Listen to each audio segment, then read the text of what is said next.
Bonjour. Le confinement a bouleversé nos plans.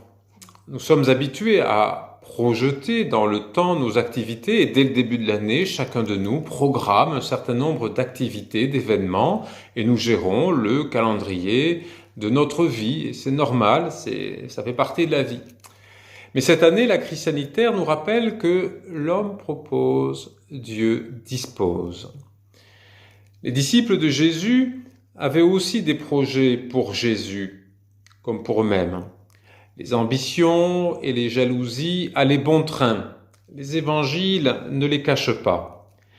Aveuglés par leurs désirs, ils n'entendaient pas le Maître annoncer que les choses ne se passeraient pas comme il le prévoyait, mais qu'il lui faudrait monter à Jérusalem pour être livré, souffrir et être crucifié.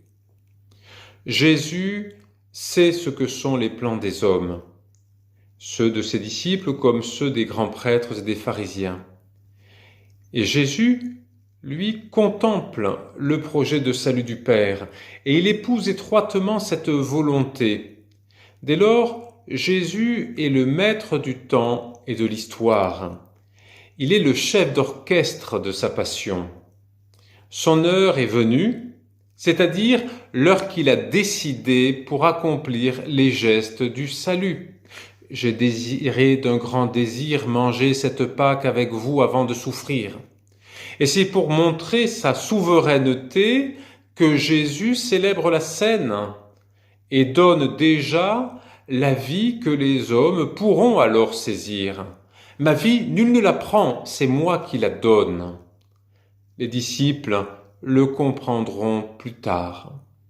Et nous-mêmes, cet arrêt brutal de nos activités devrait nous permettre d'évaluer si nous courons après le temps, plein de projets, qui ne sont pas vains nécessairement, ou si nous agissons de manière à inscrire notre vie dans le temps du Seigneur. En somme, quand passons-nous à l'heure de Dieu? Heureux jeudi saint à vous tous, et que Dieu nous bénisse et nous garde. À demain.